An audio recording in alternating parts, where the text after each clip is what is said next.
What's up, guys? Welcome back to the American Ultras Talk. I'm here with Arjun, Yuri, Akil, and Jeff. And today we're just going to be talking about basically everything that happened over the weekend. Let's get right into it with the UCL final. Your thoughts on that? I thought the result was what I predicted it to be, a City win, but City did not play the way I thought they were going to play. You see right from the start, like they switched. They usually have two defensive mids, Rodri and Stones, but right from the start, it was only Rodri in that hole. And then Stones was playing more of like a right attacking mid. He was playing really high up the field. And that surprised me because City did not look as dominant as they usually do. But second half, they changed it around. Like you see Pep like narrowed his midfield like by a lot. So it was like more of a diamond, a tight diamond. And Bernardo and Grealish dropped back to create that like one line. And that was where City started dominating. And then Rodri, class goal, curled around the defender, 1-0. But all in all, I think City second half played up to their strengths. First half, they were kind of feeling it out. Was kind of disappointing in my opinion, but yeah, that's what I thought. Inter, they made it hard for City, so respect to Inter. Yeah, I think that Inter deserves a lot of credit. Honestly, a lot of people myself included, previewed a very one-sided final. I thought that Brozovic had a really good game, honestly, a really good game.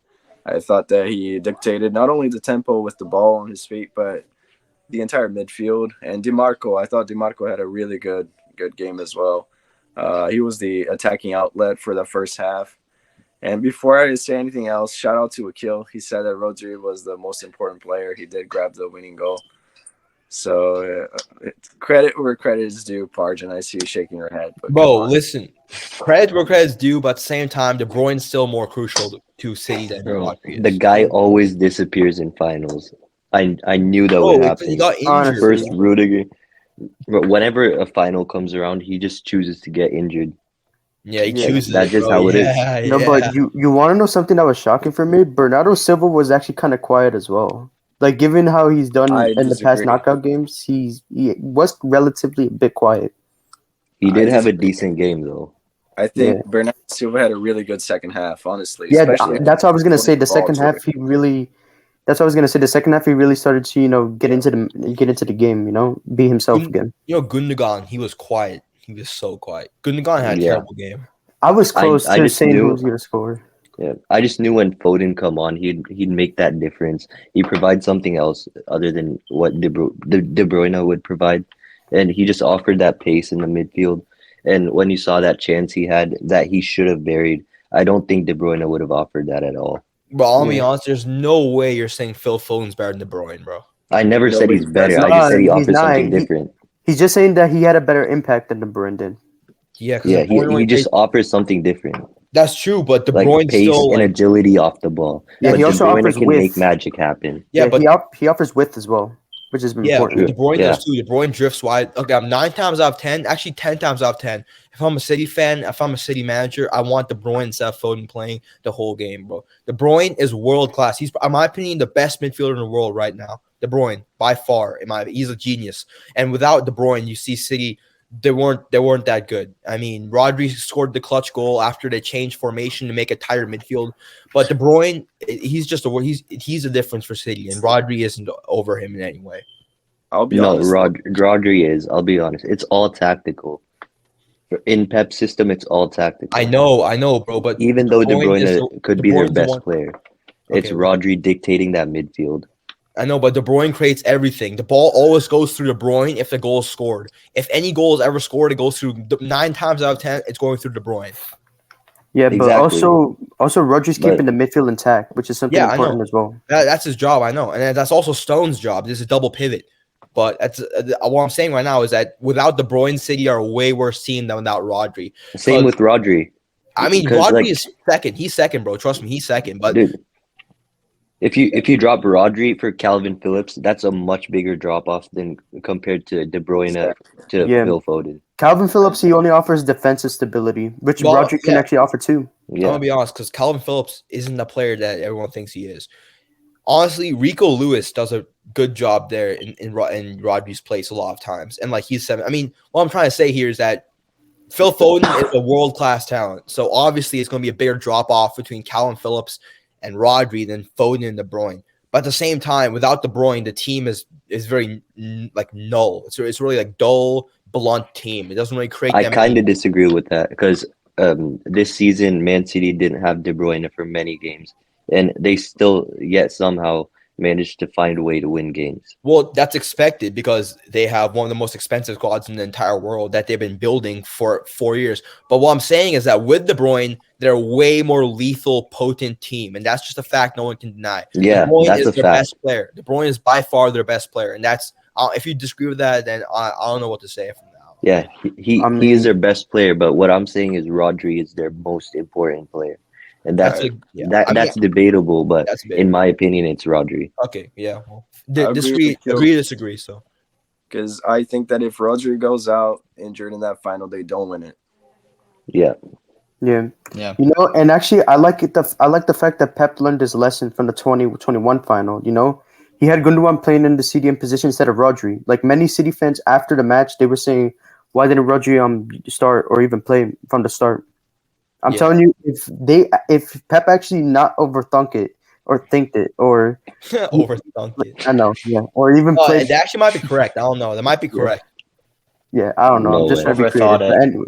it. But anyways, if Rodri had started from the beginning, he would have actually made the game a lot more difficult for us, implying Chelsea.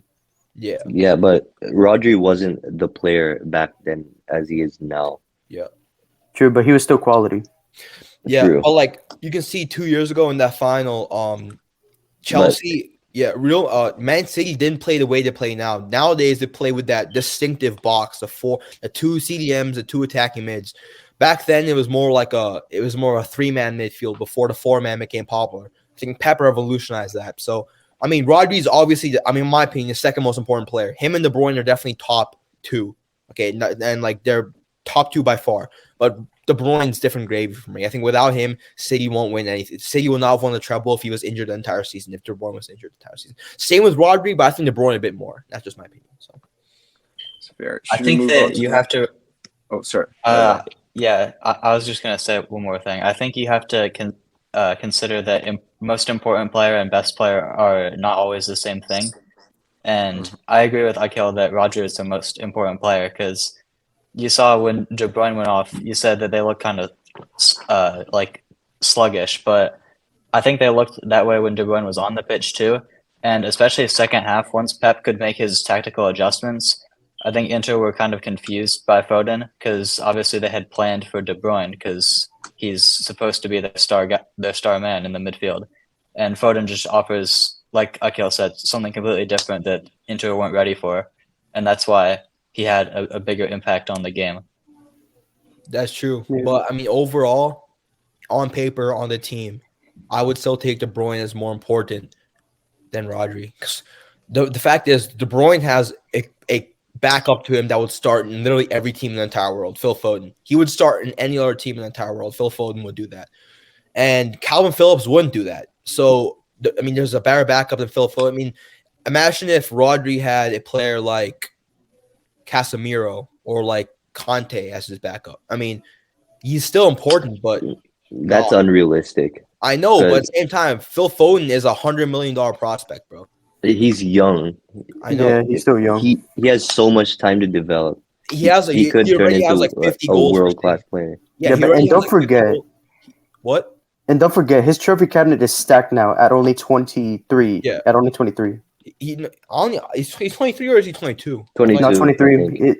Once again, Yes. his birthday's on my birthday, so that's how I remember easily. Okay, yeah. I mean, Okay. dude, he is like 50 goals and like how many more assists for City at his age playing a backup role the entire time. I mean, all I'm saying is that if Rodri had a decent backup to him, I think City would still be performing pretty well. Okay, and no one can replace De Bruyne. Moving on, though, I want to talk about All right, All Inter. right, moving on. Inter, okay. Yep. Yeah. Go ahead, Jeff. Yeah. All right. So, like I said, I said from the last time I was here that the game was gonna be close, and many of you guys thought that this game was just gonna be all City. We got to give the credit to Inter where it's due. You know, they did You wanna really give well from the start. yourself the credit, dude. Oh yeah, myself, but I'm not biased, right? I'm not. But yeah, like I said, it was gonna be close, and I was right. So I should get my credit, right? Yep. Shout out I Jeff. think it was a lucky. I think it was a lucky prediction. Nah, No, I know a good team, and I see one. I think the way Inzaghi set up the team was perfect for the first half. It was.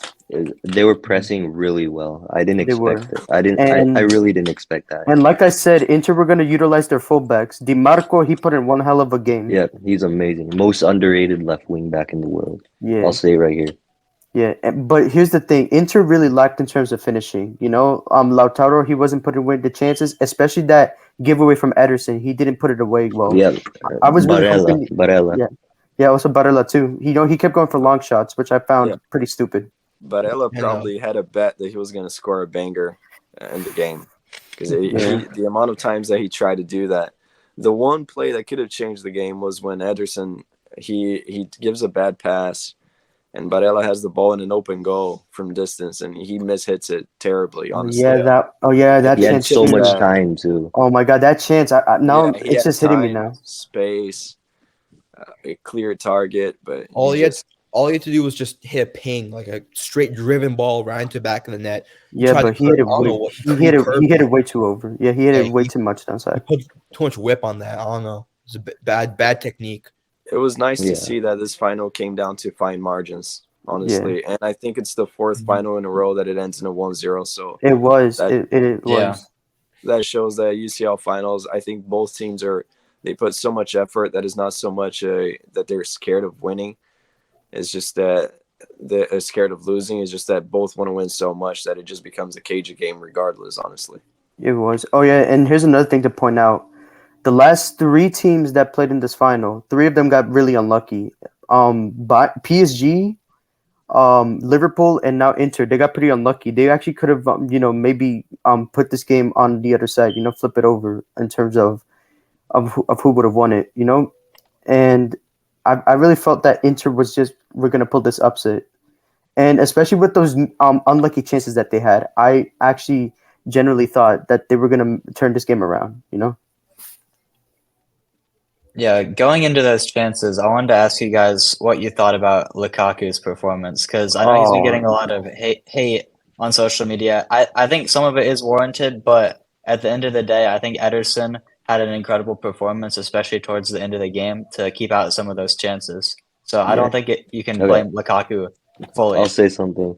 Okay, Lukaku, he knocked out Belgium from the World Cup and Inter from the Champions League. Yeah. That says enough. He costed both games, the game against Croatia and the yeah. game against City. The guy's not good enough for the highest level. He I'm isn't. sorry. His first touch was always garbage. Yeah. The only thing he offers is hold up. Yeah, His and finishing is absolutely poor. I mean, like as a Chelsea fan, if one Saudi club could come in for him, 60 mil, instantly I'd take it. yeah, exactly. Or China. China's another option. China's finished, bro. China's finished. China's done. No, Chinese I'm only saying that can be a because of the power offer game. they gave us for Oscar. That's why but I'm that saying was like that. 6 years Yeah, ago. that was yeah. The whole economy of like the whole China's- league is just crashed, bro. The whole league's economy is just crashed. Bro, The I'm still Chinese mad league is not he still went. I know. He could have become something The same thing special. happens too. I felt that. Yeah, let's get into the U20 World Cup final. And All right, I might not say a lot. of you. I know a lot of you guys didn't watch the game, but just like quick reactions to the score. Uruguay beat Italy. I think 1-0. Yeah. Yeah, it All was right. close. The last 10 minutes of the game, I think it was in the 86th minute. It was deserved, honestly. People can say that it went against the run of play, but Uruguay, the chances that they had were actually clear chances that they worked for. And honestly, watching that game, I kind of think, I don't know how we did. Honestly, even though it was a poor match from us, I think we did pretty well. I know that they were missing some players when they played against us, but I felt like that Uruguay side really deserved it. They showed most passion throughout the entire competition, especially in the final. Italy was really tired as well. I feel like the players I think they were the starting 11 that repeated itself for the most amount of times during the competition, and it showed in the final. they got tired, and towards the end, I think it's deserved, and it makes our loss to Uruguay age quite well. Honestly, it's not embarrassing to say that we lost to them. They were the eventual champions. So Yep. Yeah. I think you hit on the head right there, so I won't say anything more. So Yeah. And there's two things that I noticed from this. One, Uruguay, they actually looked a lot better than the senior team, and two, you can kind of say that they had a somewhat of a home field advantage, if you get what I mean. That is true, but I don't think you can take anything away from them there. I thought it was interesting that you said Yuri about against the run of play because I actually think it was the opposite. I think Uruguay kind of controlled the game, even though they might not have had as much possession. They had way more chances. Like Italy didn't have a single shot on target, which shows a lot about how Uruguay contained them and was in control of the game. And I think they thoroughly deserved the win. Yeah, I gotta say, before this match, I really predicted Italy to win the whole thing because their team's really strong. They had Casade, who I think he won the player of the tournament, and Yeah, he did. did he And win the Golden Boot as too? well. no, Yeah. Yeah, Golden Boot and player of the really? tournament. Maybe not. No, I feel like Yeah. someone tied him. I thought someone I'm else pretty won. Who sure was Yeah, it? no, he did win Golden Boot. He had 7 goals. Marcos Leonardo from Brazil was second with 5. Yeah. Yeah. Uh, Okay. mm. No, but before this game even started, I agree with the Keel. I actually had Italy winning the whole thing, given how their run was before the final. I was really sure that they had this one in the bag. All right, so next, guys, let's talk about the U.S. Open Cup quarterfinals that happened earlier, like about a week ago. Cincinnati beat Pittsburgh, Houston Dynamo beat Chicago, Inter Miami beat Birmingham, and Real Salt Lake beat LA Galaxy. Did you guys watch those games? Any reactions to those? Yeah, so I watched two of these games. I watched the Houston Chicago game and the LA Galaxy Salt Lake game, but I watched all the highlights for the other one. So Cincy are the best team in the league right now, and it's not even close. LAFC have kind of fallen off, and Barreal hit that absolute world class. I mean, I'm a Columbus fan, but that was a world class goal, and nothing more to say. Vasquez actually performing better nowadays, so I like that to see. And Chicago Houston. So Houston 4-1. I mean, Chicago disappointing performance. Houston capitalized on their chances. Chicago didn't. That's what it. Birmingham, Miami. Miami won 1-0, but Birmingham put an amazing fight in. I mean, I watched the highlights. Birmingham had chances.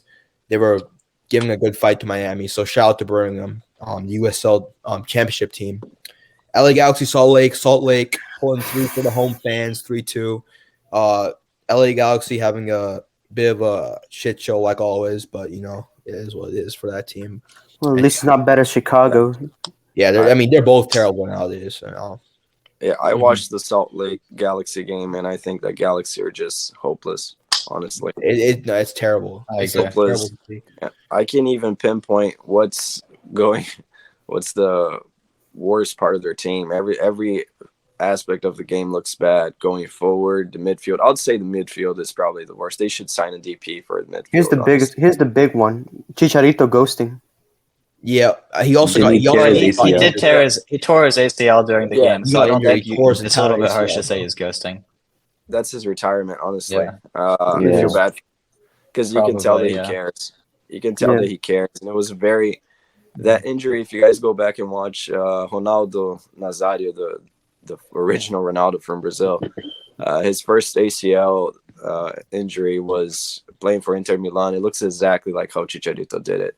A little misstep, shifting the weight of your body to the other leg, and it looked horrible. Honestly, you can tell that's probably the end of his career, which is a shame. But I wonder what Galaxy are going to do now for the rest of this year, because Hey, it's either that or he goes back to Mexico for one Never last say time. never. Never say never, bro. I mean, he's back in February next year, so I mean, yeah. No, but I'm also saying, doubt it, honestly. yeah, But, like I also hope said, he gets it's either it sent this or he goes back to Mexico and ends his retirement there. Yeah. I just say give him one more season at Liga MX and then retire. Give him one more match. To Overall, it's been a decent career for Chicharito. It's been an amazing career, bro. I think it's been a very Yeah. good career Yeah. for It's been an him. amazing career. Yeah, it was. I didn't rate him that much, but No, but he's decent. I Wait, let me rated go him through- so Hey, much if at he- United. I Yeah. rated him so much at United. Let me go through his stats real quick. 52 goals for Mexico. 52. He's the 59 all-time goals scorer. for. Huh? He's the all-time scorer of Mexico, Yep, so it's no exactly. shocker. 59 goals for Manchester United. 39 goals for Leverkusen. 17 for West Ham. And 39 for LA Galaxy. That's a decent career. I mean, it's not world class, but that's a really good career. Wait, what about his loan at Madrid? I know he played at Madrid on loan. He got 9 goals He in scored 33 9 goals. games. 9 goals in 33 Hydra games. Wright's better. Oh yeah, that winner against Atleti, that was crucial in the quarterfinals. Yeah. Yeah. I just thought it was a little bit interesting that in the Open Cup, most of the teams that are left now, I think the only real exception is FC Cincinnati. All of the teams that are left are pretty bad. You see the Fire, Dynamo, Inter Miami, RSL, LA Galaxy, all are towards the bottom end of the league. None of them are playoff teams. And then you have 2 USL teams in the quarterfinals as well, one of which probably should have beaten Inter Miami. They had a handball that really should have been called that they could have tied the game on. Yep. So I think it's a little bit interesting how the premier teams in ML don't really take it seriously and leave it It's even for sad too. yeah. But it It's is giving honestly- opportunities for some of the worst teams, which is a good thing. And it's also an opportunity for Messi to get his first trophy in the I semifinals. was gonna say that right now. I think it's that's a trophy that's destined to be Messi's, honestly, because he's gonna be getting there. It's up for grabs, honestly, with the teams that are left. So We lost. it really could be his first trophy. Should we wait a little or should we just go on without? I don't think he watches MLS, so we can just cover that. Yeah, let's go on without him, bro. It's fine. Sure. I'm just gonna Yeah, Bro, it's I so agree. peak. But I was- It's so peak, bro. It's so peak, but it has to be done, bro. It does have to be I'm just done. gonna start off by saying that I was happy with Diego Luna. Honestly, I'm a little bit of a harsh critic to himself because I think that he's a good player for youth tournaments, but I don't think that his performances are going to translate to the pro level. But he was really confident and direct with the ball for the game. Very courageous every time trying to make something happen. So I'll give him props, as well as to Cowell. Cowell had a decent showing. I didn't watch the entire Earthquakes game, but I saw that Cowell had a decent showing as well. Yeah, I watched that whole game because I'm a Union fan, and Cowell, he looked right. He was dangerous. One thing I will say is his control, as always, is lacking a little bit on his assist. I mean, he did very well to use his pace to get in behind, but he kind of left the ball behind once he got into the box. I mean, he did well to recover and then set up. I forget who it was who finished, but set up his teammate who scored a nice goal. But I do think the control is something he could definitely work on. But yeah, a pretty bright showing from him. Yep. Obed had a decent game too for Seattle, but that game was wild. It was 3-3. That was a crazy game. Horrible defending on both sides, but many bangers, especially from Rui Diaz, Ashley Westwood, and then first goal from Charlotte from Swiderski. He kept it in and then played it across, and Charlotte got the goal. And then the last goal was I'd say kind of a lucky header, but it was decently placed, and they ended up getting the point. I think And a draw in that game was pretty deserved. The crew, Oh yeah, bro. What a game, bro. Zelarayan, the best number 10 in the league, bro. Like that's like it's undebatable. Okay, let's chill on that because Hani Mukhtar has been performing at an MVP level once again. Yes, but I'm taking Zelarayan over Bias. Okay, I mean from Bias. Okay, so I mean Over Hani Bias. Mukhtar. Hani Mukhtar. Okay, in my head he's the best, but in my heart Zelarayan's the best. Hey. No, I'm gonna say like I'll- That's fair. be a 10, so he's my favorite. who, That's fair. Almada. bro? Amada, he's good, but like come on, Dude, Hani he, Mukhtar's better than him, and Zelarayan's better than him too. right now, yeah, but in the Yeah, Gazdag better as well. Yeah, I mean Almada, he's a free kick wizard, But like the couple of games I watched for Atlanta, like he gives the ball away sometimes, and like he makes some bad passes. They don't have a good team. Let's be honest. I know they don't have a good team, but at the same time, as a top star kid from MLS, he's a good talent, but he's not better than Hani Mukhtar. He's not better than Zelarayan. And maybe if he had he would. The only players he has is Yakumakis and Caleb Wiley.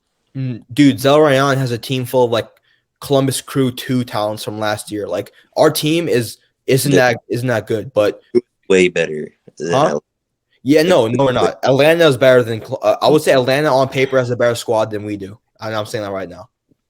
I think personally they're in pretty similar situations because you could argue that the second best player behind Almada and Zelarayan is both of their strikers, Cucho and Yakumakis. And besides that, they don't really have too much else to help them. So I think they're in a pretty similar situation. And you can see in the table as well, the Atlanta are in 5th, Columbus are in 6th. But I'm gonna give a quick rebuttal to that. I mean, ATL have these. They have Almada, Yakumaki, so those are our 2 best players, like you said. Then they have Wiley, one of the top talent in the league. Gutman, a veteran. Robinson, a USMNT starter when fit. Brooks Lennon, one of the best right backs in the league. Derek Etienne, who won the MLS Cup with Crew a couple of years ago. Who else do they have? They have Luis Araujo, the number 10, the DP from Brazil, who is kind of he's leaving to Flamengo in the summer.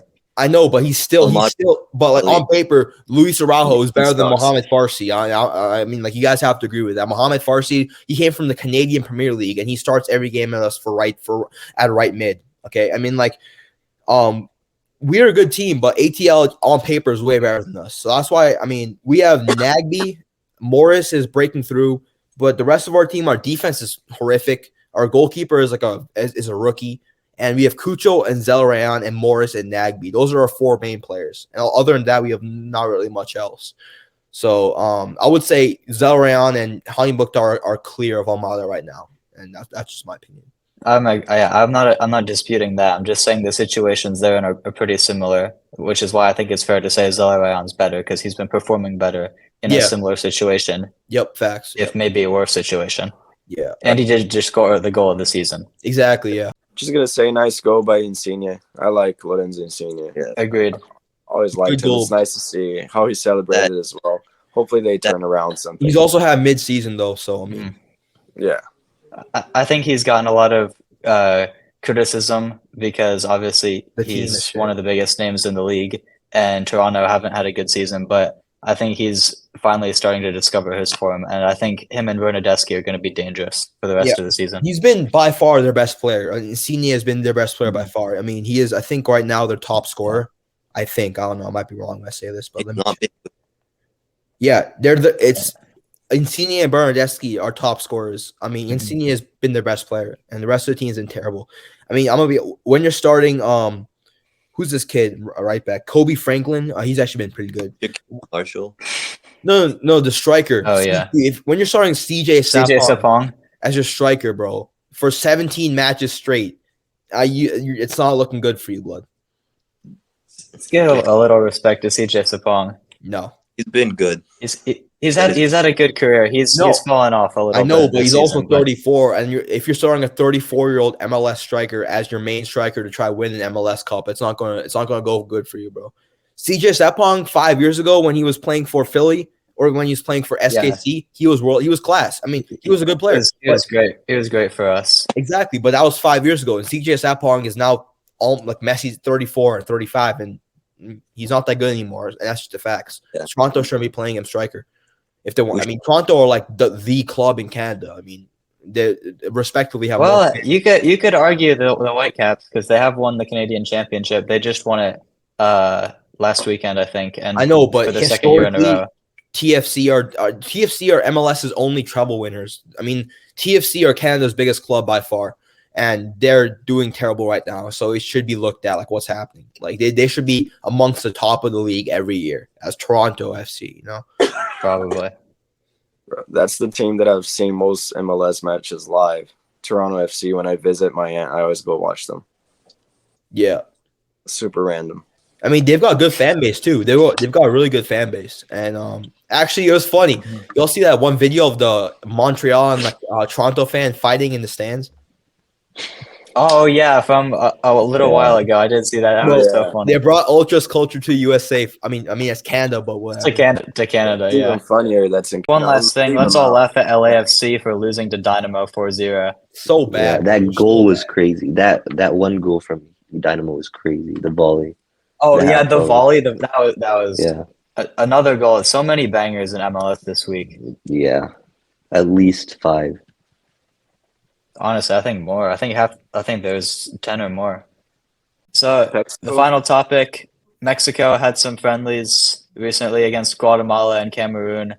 So what do you guys think about those games? Are Mexico going to be a threat to us on Thursday in the Nations League? If I'm gonna be honest, if they couldn't beat Guatemala by more than 3 goals, it's not looking good, Brev. It's not. They turned up against the U.S. though. Yeah. I They agree do, with yeah. Yuri, bro. Yuri speaking facts. I mean, Mexico are always tough, no matter how. Always. It doesn't matter if they're starting like Jose and Miguel from like the Barrios, bro. They're always good, bro. They're always tough. Bro, they're gonna start Well, El it's Viejito and net. They're gonna start El Viejito and net, man. It doesn't matter who they start, bro. They could put me in net. I mean, they're still gonna be a good team against USA. They always show up against us, and we need to bring that mentality and that mettle to go against them. Like it doesn't Yeah. matter if we have Balogun. It doesn't matter if we have Jose Mourinho as a coach. Every single game against them is gonna be tough, and that's what we have to have that mentality. Yeah. I don't think it matters. I don't think it and- matters how much Mexico beat Guatemala by, Yeah. because Yeah, that has Yeah. nothing to do with our game, exactly. Yeah. in my opinion. They also I think the Cameroon game is more telling. Yeah. Yeah. They did Yeah. they did alright against Cameroon, to be honest. They Uh, they did play their B team against Cameroon. Yeah, they and did. Cameroon started most of their first team players. Yeah. I didn't see Santi either, so that's how I knew that Yeah. they were playing B team. yeah. I Yeah, saw and that. Does Cameroon Mexico have an started. A team? If you don't see big names, then it's not an A team. Bro. I don't think they have any big names. Oh yeah, you're Honestly, Well, they have have Edson like- Alvarez. Edson And that's about Alvarez, it. He's Santiago horrible. Jimenez, And you got the clown, overrated. and you got the bench warmer himself, Chucky. Lozano. Yeah, Lozano. You got the bench Chucky. warmer Oh, himself. but he's Well, injured. He's injured yeah, for- Water boy. He's not going to be. My friend was at the game. It was in San Diego. And as soon as Kevin Alvarez gets put on, they all started booing him. My friend said that everyone was booing him. And then he saves them last minute. Wait, who? So- Who was getting booed? Kevin Alvarez. Oh, the lover boy. Oh, all right. Yeah, the GQ model. Yeah. Like that guy has. Is he actually a GQ model? Yeah, he No, I is. don't He actually is a GQ. Oh, He is? he's not. I don't know. I just know that a lot of girls just like him. And I like, know. That's why I said lover boy. Yeah, like, and he's getting a move to America, like, factually know. the biggest team in Mexico. Yeah. Just based on looks. He's not Okay. leaving Mexico. He's not going to Europe anymore. Does anyone have anything else to say about the Mexico games before we wrap this up? No, Nah, really. I'm just wondering if Jimenez is actually gonna bring that form from Fanyard into the match against us on Thursday. We don't want. I mean, hopefully not, bro. I want him to be skying like everything, bro. That's all. No, he doesn't have a winger like Igor Paixão playing for Mexico. Yeah. So he won't. Honestly, Paixão Yeah, I really just cares. hope. No, but even if Chucky and Tecatito were fit, would they be able to offer him some support or not? Oh yeah, it's a Yeah. different game if Chucky is fit, but he's not. So I'm getting more confident right now that we are actually going to win the game. Yeah. But it's going to be a difficult game, but I'm more confident now after watching Yeah. those games from Mexico and how much pressure they're putting on Coca. I think we're fine. Yeah. Bro, this is BJ versus Yeah, let's hope Ocha. the BJ man can pull through. BJ. What a battle. Coach BJ's going to do it. Kaká. The battle of mid. The battle of mid. This is He's going to blow prime the competition CONCACAF. away. Yeah, this is The prime battle of Kaká. men. This is so The prime. battle of men. El Clásico, man. The Conca Clásico. So that covers everything. Thank you guys for being here, for being part of this. Everyone who's watching, thanks for watching. Don't forget to like and subscribe. We appreciate you guys a lot. Hey, like this video if USA gonna win, and comment if Mexico gonna win. Yeah. Yeah. Get this to Oh, 20 yeah. likes. Actually, this is actually something better. Drop your predictions in the comments. Yeah. 20 Yeah, do likes that is the too, goal. do that too. Yeah. Thank you, Do that guys. too. And comment who. Yep. Go ahead. Yeah. Stay you tuned for go. tomorrow. Yeah. 20 likes. Boys. It's gonna be a good one tomorrow. We're inviting some Mexican fans over. All right. All right. Peace. Yep. Peace Thanks out, for guys. watching.